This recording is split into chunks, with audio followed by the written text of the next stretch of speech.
What's up, guys? This is James Blonde. This time we're taking a first look at Wizardry Online, developed by Gamepot and published by Sony Online Entertainment. Now, this game is a free-to-play MMORPG dungeon crawler that is currently in closed beta. And about a month or so ago, I was at the SOE Live event in Las Vegas, and that's where I was first introduced to the game. And the developers seem to be pretty adamant about the main feature in the game, which is the fact that once your character dies, it's gone for good. It's sort of like hardcore mode in Diablo 2, but it's a little different, and I'll be able to explain that in a bit. I learned a lot about the game during the press event, and there's a lot to know about the game. So I'll spend a little bit of time showing it off and explaining its features, but first you gotta check out the rest of this intro trailer that really shows off just how hardcore this game can be.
Now that's the type of intro trailer that'll get you pumped for a game, and it really shows off the in-game elements. You can expect to see some really overpowered monsters and demons along with some random fire traps, and of course that ever-lurking fear of permanent death.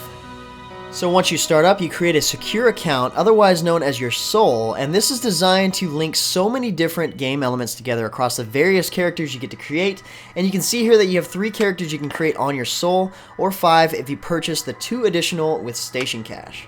Alright, as for character customization, you start off by choosing your race, either human male or female, elf male or female, dwarf, or gnome, which is a bit different there, and porkle, which is basically the Asian interpretation of a hobbit. Now, taking a quick look at the human male, you can see from this angle here, he looks a little bit like John Travolta. And humans are suitable for all classes. They don't excel in any particular class, so it is important to choose your race based on what class you plan on choosing. You may be able to go back and see. Their stats are pretty across the board, and the female stats are about the same. So here's the female version of that. Now the male version of the elf, you can see that the stats are different, but these guys are a little bit more high intelligence and piety. And on the other hand, so they're ill-suited for the fighter class. So these guys are going to be great with magic, but they don't quite have the HP or the strength to be effective as a fighter. So I would say if you're looking for a challenge beyond what the game is offering, go with the fighting elf. Now the dwarf class is a bit more tanky, as you can see. They're ideal fighters, and they're well suited to be a priest class as well. So their strength, vitality, dexterity is all high, their HP is really high, so this is basically easy mode. If you're going to do something easy, go with that one. The gnome is essentially the female version, but the stats are different. You're going to see the HP is a little lower. They're both suitable as a priest class and fighter class. And finally, we have the Asian interpretation of the hobbit, the porkle, which is going to be fast and lucky. They're going to make great thieves, but they don't really make good anything else, so they're not really good at any other class. Their stats are kind of everywhere, but then again, if you're looking for the challenge, you know, more power to you. Now I, on the other hand, am looking for easy mode because I've heard how challenging this game can be. This dwarf is going to make an ideal fighter, and I was looking to play the fighting class. Okay, so it's randomly choosing bonus points, which is going to be 7, and I should be able to add those to my already existing stats to either round out my character or adjust for weaknesses or make him crazy OP in strength. Nah, I'm just going to round him out. We're going to add some vitality, we're going to add some dexterity, and definitely some agility. We add 3 points there. The guy's a little dumb, so we're going to give him some intelligence. Add 1 so I can make it out of the dungeon. And why not? We're going to add 1 more for strength just because, to even out it to a 10. And looks like we choose, what's next here? We can reset our skill points. I guess you could realign them. Let's go ahead and name him. So my soul name is Blonde. And so I don't want that again. We're going to go with something like beard. Yeah, let's do that. It shall be blonde beard. Now the alignment is, let's see here, lawful characters believe in beauty and weakness. So I suppose this is just a train of thought. Neutral characters, let's see, well, ill-suited to become priest. Okay, so this is going to further restrict what classes you can choose if you choose one of these trains of thought. So chaotic is going to be thief, fighter, priest. With lawful, you're going to have the choice between fighter and priest. And neutral, you're going to have fighter and thief. And so this may or may not change your storyline, but it looks like you have more options with chaotic. There's probably some downfalls to it. Let's go with lawful, and I'm probably going to go with the fighter class, but let's take a look at the priest class skills here. We've got heal. Of course, the priests are going to heal. That makes sense. And let's see here. This is going to prevent party members in the effect area. So that one's essentially set up for party members. So my guy looks like the Travelocity gnome on very heavy muscle supplements without his hat. And by changing the face here, it looks like I'm changing the beard, but I am changing the face too. And I like this one here. He's got like a scar across his nose, and he's like evil Travelocity gnome. Like he's not going to get you good deals on traveling. And here's where we change the hair. And that one's pretty cool. I like that one. It's not bad. Let's change the hair color. Let's find blonde beard. There he is. No, let's not do that one. That's pretty cool. It's kind of like, you know, Dwarf Hogan. This is Hulk Hogan's younger brother. The noble blonde beard. Alright, so just after the character creation screen, you pick up a quest from one of the first NPCs you see to join the Adventurers Guild. And this is the game's tutorial, which is pretty lengthy because it pretty much covered everything in the game, with lots of reading and not much doing.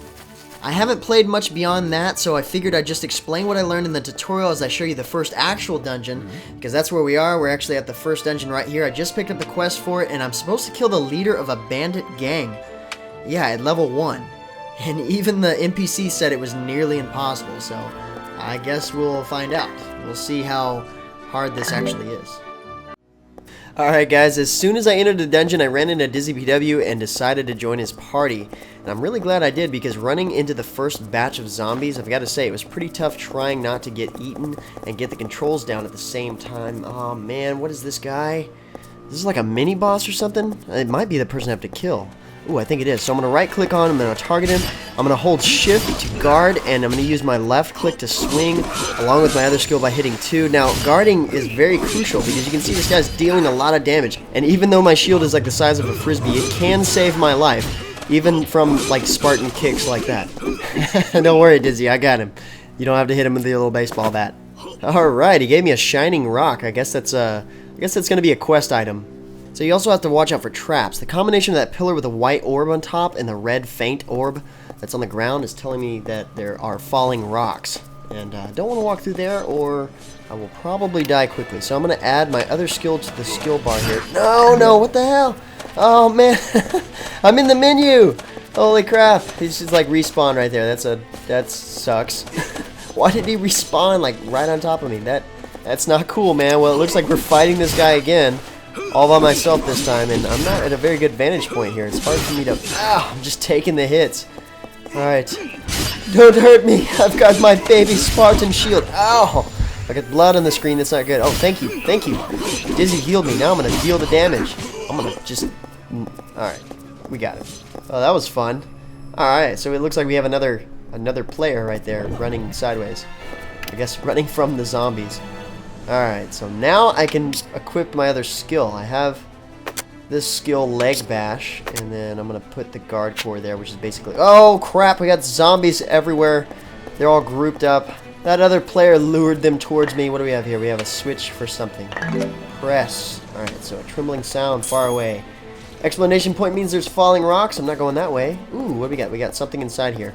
You got to be careful about this, because the developers were telling me that sometimes they put things in here and you can either search, or I'm going to leave that one just because of the fact that it can sometimes just randomly kill you, because it can be a trap. What are you doing, Dizzy? You're just standing there letting that zombie eat you. Oh, they poisoned you. At least you got out of there. They did a pretty good job on these zombies. They look pretty scary. Like their mouth like opens and closes, and they're just straight up creepy. And they're definitely hard to deal with when there's this many of them. Especially if it's just you versus like 2 of them and they're attacking you. It's very difficult for you to figure out when you have to guard and when you need to attack, when you need to target the other one. Actually, I'm not doing it. Ah, now. He poisoned me. So I'm going to take, like, damage over time now. I don't really know what to do about that. It's not a whole lot, but it can really mess you up, I'm sure, if you're low. Oh, come on, this guy's back? Really? Oh, not again. So, unlike other dungeon crawlers that you may be familiar with, this one is a little bit slower paced, as you can tell, because it takes us a little while just to get into one room. Alright, thank you for healing me. That was an awkward little thing you did there, but thank you anyway. But yeah, it's taken us forever just to get down there and, I guess, hit the switch is what we're supposed to do. And now we're coming back through where we came, and we have to deal with the same monsters. Oh, good. Somebody else is dealing with them. I'm gonna go ahead and, like, just, oh, that's probably not a good idea. Yeah, that took a lot of damage. Well, I guess not as much as it could have. Alright, so where am I? I gotta figure out where I am. I think I'm back at the beginning of the dungeon. Just downstairs. Ooh, we got another button to push. Examine. It's a treasure chest. I wonder what's in there. So, I'm gonna check this out. There's a switch. I'm gonna press it, because I think that's what I'm supposed to do. It says the same thing, so... Actually, yeah, I think that's exactly what I'm supposed to do, because I think I'm supposed to push these switches in order to get to the next section. And I think I've hit 3 switches now, so I only have 1 more. So, from what I've learned in the tutorial, along with what the developers discussed at the press event, is that some of the ways that the game makes itself challenging beyond the difficulty of the monsters and dealing with the random traps and, of course, the fear of permadeath. There's also no health or mana regen, so I'm very thankful that Dizzy is a priest so he can heal me otherwise, but he's using a lot of mana doing so. Because if he didn't heal me, I'd be pretty low on health after what I just went through. And once again, if you want a challenge, play as an elf fighter class by yourself. And I can't imagine how hard that is to stay alive, so I'm not going to do that ever. I think that point in the game, the game would feel a lot more like the game Amnesia, more than it already does. Oh, and you also have to go to specific locations to level up your character. Like, you gain XP in battle, but you won't level up until you find the right location to level up, like the inn in the town. That also means that you can't gain the temporary benefits you usually get from leveling up, like topping off your health and mana, for example. Yeah, that would be nice. Okay, so I found my switches. Now we'll be able to hopefully get past this stupid fog that we can't get to the second part of the dungeon here. But before we do that, we have to go into this dungeon within a dungeon, if you will. If you've noticed, there's other players in this dungeon where we are now, and where we're going is basically an instant dungeon, and we're going to go there and fight some baddies. And if we succeed, then we can progress further and solve even more riddles and puzzles to actually complete the dungeon and the initial quest. So it's kind of like a mega dungeon, and inside it you've got these little trials, if you will, to go through and beat it. Okay, there's Dizzy. I was about to say, hell no, I'm not doing this alone. The game is scary enough with all the creepy textures and fog and zombies. Crap, got a bunch of zombies. Oh man. I hate fighting these all at one time because you can't, like, just block.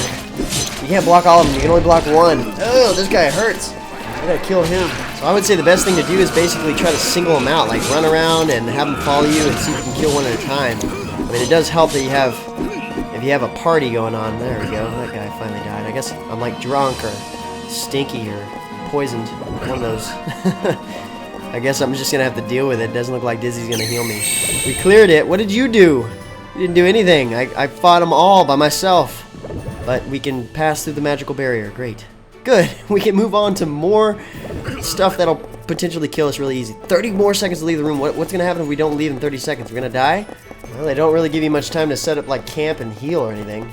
So the combat works off of 4 systems: HP, MP, OD, and GP. And they can be a bit complex, and you really need to understand how you manage each one of them to be good at the game.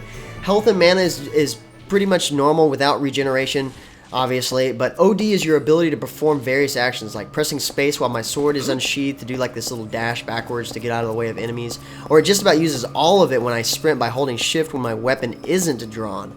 But being that I'm a fighter, all of my abilities are physical attacks, so even if I use like more than 2 skills in a row, I'll deplete all of my OD. Now, it does regen at a very slow pace, but the best way to get it back is by successfully landing attacks.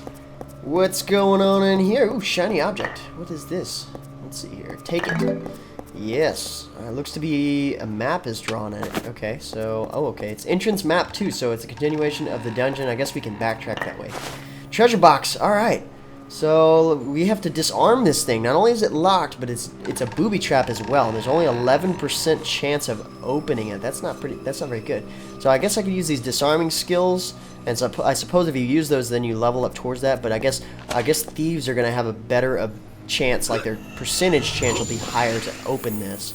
Oh, okay. So it looks like Dizzy is healing me. He wants me to try it, so I'm gonna go ahead and use this one. Okay, so that upped it to 26%. Let's do it. And it worked. Nice. Alright, so now we can see what's inside. Let's see what we got. So, I only had a 26% chance of that working, but... Alright, what do we have? Shield. But it worked. Armor, medicine.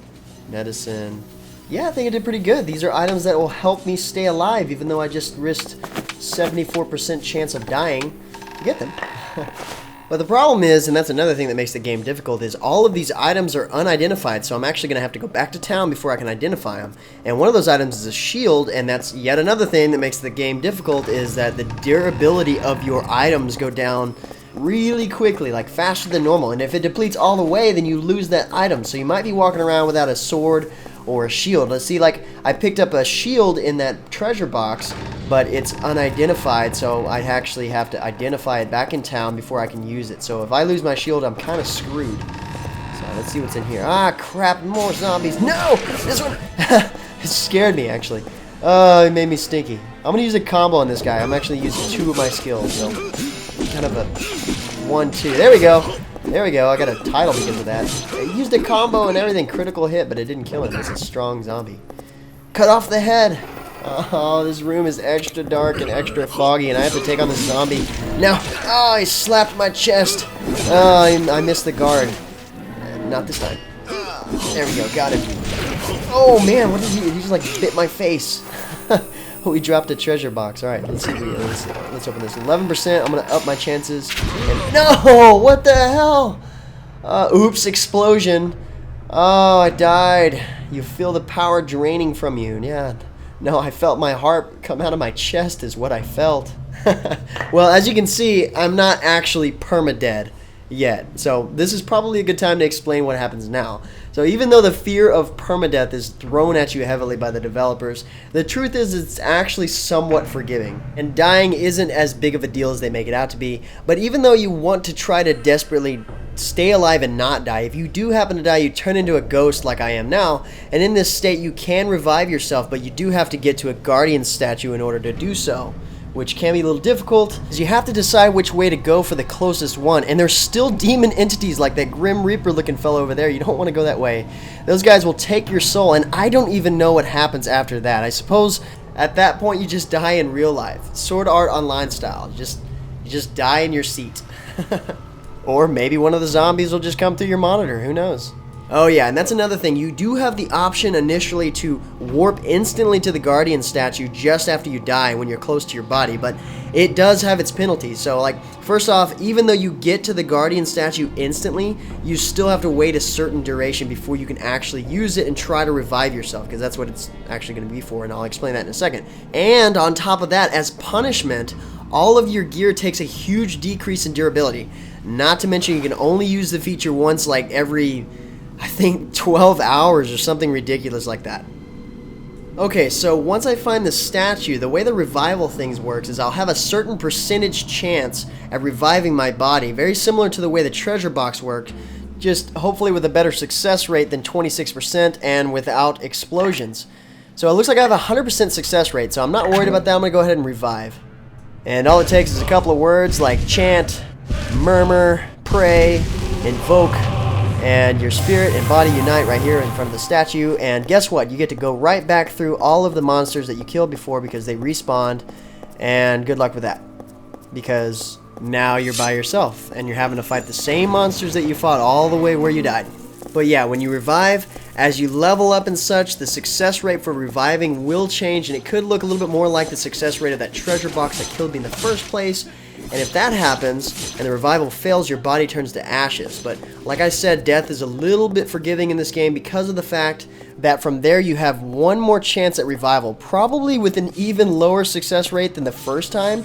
And if that fails, then your character is lost forever. But You do have the option to wager gear in order to increase the chances of a successful revival. So you may have to wager your favorite sword or something like that, but it may help you live to fight another dungeon. Oh, what do we have here? It looks like we have a fighter elf. It's not having a very good time. Alright, I guess I'll help you out.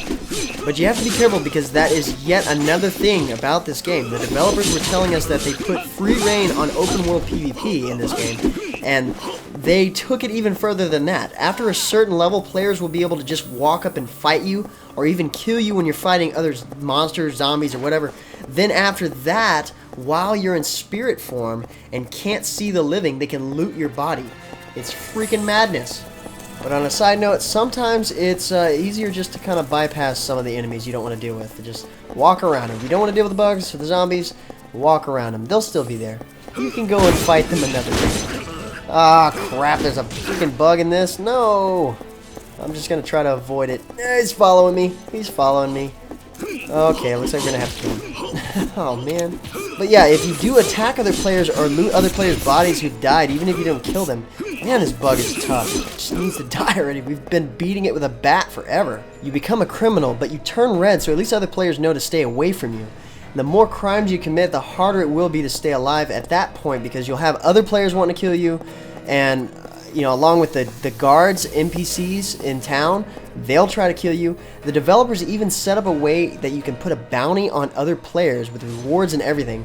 And of course, it doesn't make you a criminal to kill a criminal, so you don't know, you never know who to trust. Just don't trust the red guys, or if you're brave enough, kill them. It's also a little hard to distinguish what you can go up against, because you notice you can't see what level any of the players are, or whether they have low health or low mana or anything like that, so you don't know what you're up against before you attack them. You kind of just have to go off of what you see. And so this is the part of the dungeon that makes it a little bit more like a labyrinth. Luckily, it looks like Dizzy knows exactly where he's going.